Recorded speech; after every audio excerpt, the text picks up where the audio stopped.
غزوہ احد ہے، رسول اللہ صلی اللہ علیہ وسلم نے جہاد کے لیے مسلمانوں کو اعلان کیا، حضرت جابر بھی آئے اور جناب عبداللہ بھی آ گئے۔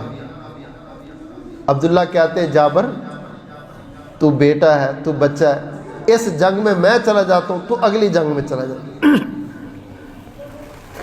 جناب جابر کہتے ہیں ابو جان میدان جہاد میں جوانوں کی ضرورت ہے، مجھے جانے دو، آپ بوڑھے ہیں، آپ گھر رہے۔ 9 بیٹیاں جناب عبداللہ کی، جابر کی 9 بہنیں۔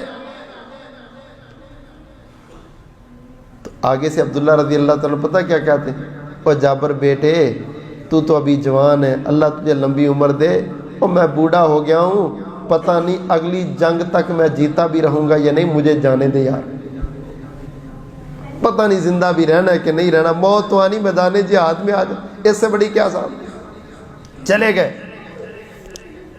اول شہداء میں سے جناب عبداللہ بھی شہید ہو گئے۔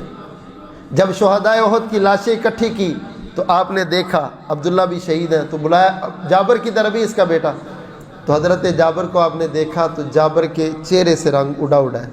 آپ نے پوچھا جابر کیوں پریشان ہے؟ کہا اللہ کے نبی میری 9 بہنیں ہیں اور ابو کے ذمے کچھ قرض بھی ہے، اس وجہ سے پریشان ہوں، دنیا سے جانا تھا، ابو چلے گئے، اس بات کا غم نہیں۔ کہا اچھا ایسے کر، جب باغ کو توڑے نا تو مجھے بلا لینا۔ باغ کو توڑا اور بلا لیا۔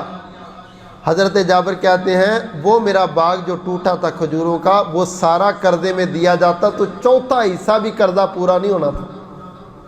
محبوب نے اس پر چادر دے لی اور ان کو بلا کے جتنا جتنا چاہیے تھا ان کو دیتے گئے۔ کہتے سب کا قرضہ ادا ہو گیا، چادر اٹھائی تو کھجوریں اس سے بڑی ہوئی تھی جتنی پہلے تھی،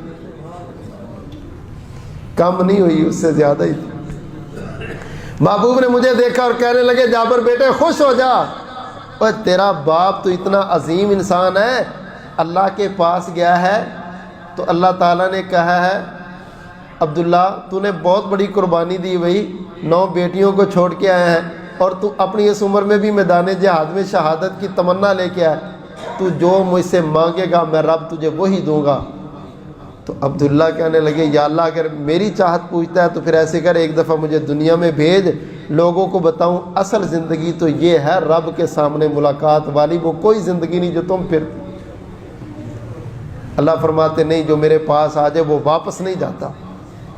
حال بتا میں تیرا پیغام دنیا والوں کو بتاتا ہوں، اور دنیا والوں جو اللہ کے راستے میں شہید ہو جائے ان کو مردہ نہ سمجھو، بل احیاء عند ربہم یرزقون، میں رب کے میزبان ہے، وہ مردہ نہیں ہے۔